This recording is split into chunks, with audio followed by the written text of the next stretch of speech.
제 친구 중에 선교를 하고 싶은 청년들이 좀 있는 것 같아요.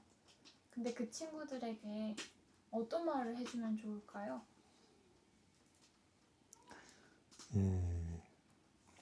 우리 박혜인 우리 선교사도 선교사잖아요. 중국에 몇 년 있었어요?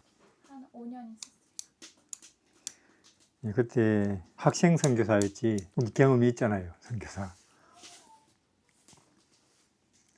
그런 청년들이 있는가? 요새 선교사를 꿈꾸는 우린 참 특별한 청년이겠네요. 참 감사한 일이네요. 이 선교사를 꿈꾼다. 근데 그전에는 우리가 선교사 하면은 우리 교리 또 우리의 말하자면 옳음, 다른 데보다 우리가 더 낫다는 것, 혹은 또 더 우리가 이제 성경대로 한다는 것, 이런 걸 이제 많이 강조를 했겠죠. 과거에는 또 사람들이 그런데 끌려왔고, 이제 우리 같은 경우에는 그 전에 예를 들어서 종교를 전한다. 왜냐?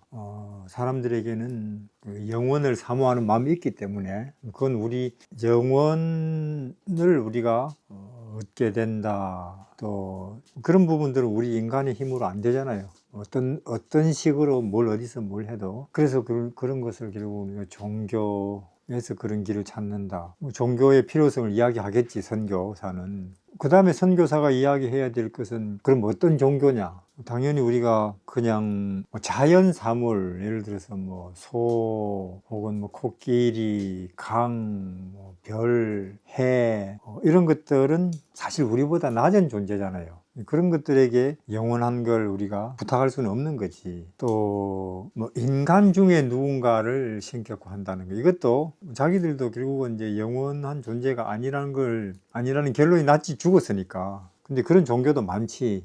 인간 숭배하는 이제 그런 종교에 우리가 영원을 또 부탁할 수는 없는 거고, 물을 수도 없고. 그러면 기독교라 해야 되지 않겠느냐? 우리는 그렇게 또 선교사로서 말할 수 있겠지. 왜냐하면 에레미야서에는 천지를 짓지 아니한 신들은 망한다, 이렇게 돼 있거든. 그럼 기독교밖에 없지. 그럼 또 우리가 선교사로서 그럼 기독교가 또 많은데 어떤 기독교냐? 근데 성경대로 해야 되지 않겠느냐? 기독교의 교과서가 성경이니까. 이제 그렇게 해서 우리가 과거에는 선교를 해왔어요.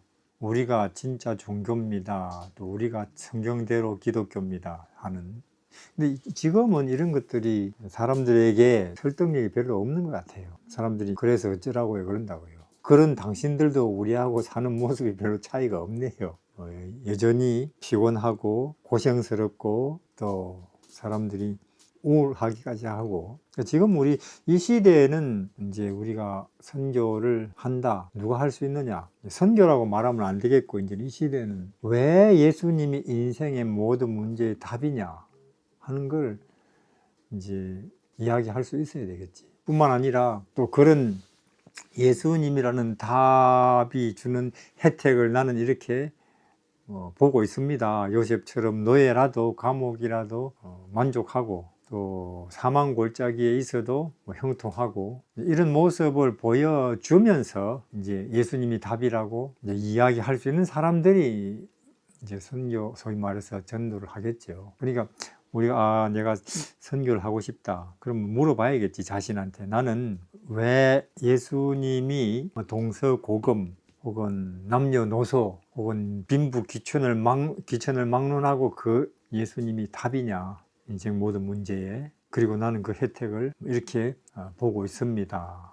자유케 하십니다. 혹은 또 우리는 이렇게 희망을 가졌습니다. 이런 사람이 선교를 할 수 있을 거예요. 지금 이 시대는 어디에서든 할 수 있을 거예요. 교회 안에서도 할 수 있고, 교회 밖에서도 할 수 있고, 집안 식구들에게도 할 수 있고, 또 먼 나라에 가서도 할 수 있고. 이런 사람들은 요즘 다 불안하잖아요. 평화 없고. 그럼 주목하겠지.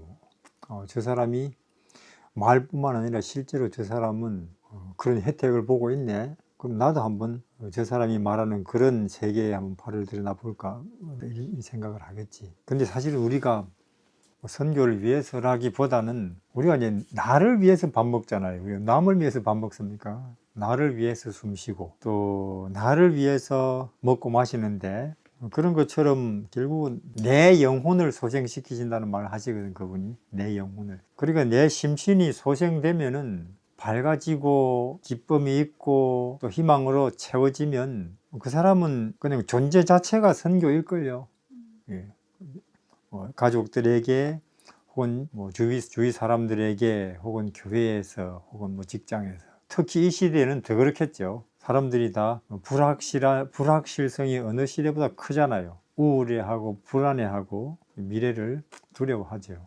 빛이라면 어두울수록 더 그것이 주목을 받을 거잖아요. 우리는 그렇게 생각을 해요. 이 시대의 선교는 그렇게 될 것이다. 그렇게 돼야만 한다. 우리 교회가 맞아요. 우리가 옳습니다. 이게 아니고. 그러면 방법이 하나밖에 없지 뭐. 책에 되어 있잖아요.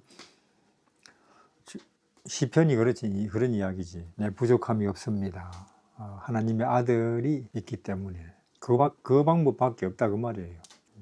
하나님의 아들 있으면 뭐 우리가 수고하고 무거운 짐에서 벗어나게 되고 또 불안한 사람들이 자유케 되고 어두운 마음에 밝음이 있게 되고 얼마든지 희망을 말할 수 있고 희망뿐이겠어요.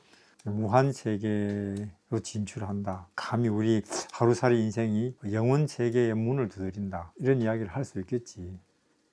그런 청년들이 아마 그런 예수라는 답을 가졌기 때문에 교회에서 우리가 교회의 조직에서 선교를 우리가 권장하기 때문에 또 선교를 잘하면 또 적어도 뭐 정치라든지 혹은 일반 사회에서는 몰라도 교회에서는 또 인정을 받거든. 그런 게 아니고 말 그대로 나한테 내 마음이 내 어두운 마음이 이렇게 빛이 들어왔는데 또 하찮은 나 같은 인생에게 영원 세계로부터 이게 해답이 왔는데 이걸 나 혼자 이걸 내 마음속에 숨기고 있어서 안 되지. 그런 마음이 들겠죠. 실제로 그런 마음이 들 수밖에 없어요. 이게 하늘에서 오신 그분을 이렇게 들여다보면 어디를 들여다보란 말입니까? 베들레헴부터 보시라 그 말이죠. 거기서 시작하니까 그리고 나사렛 30년 그리고 뭐 갈릴리 바다 그거 얼마나 신기해요. 신이 그렇게 마법관에 이렇게 누워 있다고 신기하지. 이거는 훌륭하다 혹은 뭐 특별하다 이런 걸로도 표현이 모자라. 이거는 오묘하지 뭐.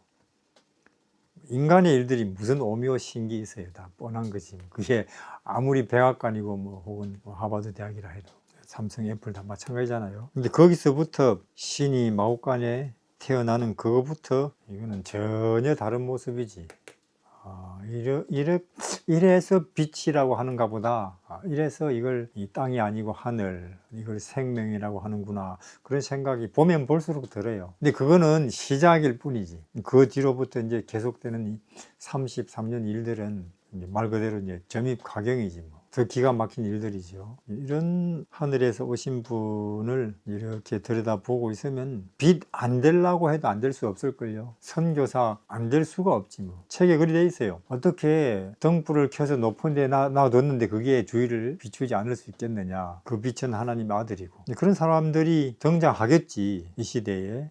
청년들 중에서 그렇게 준비된다면은 그 얼마나 참 우리가 기쁜 일이에요. 요셉처럼 뭐 다니엘, 다윗처럼.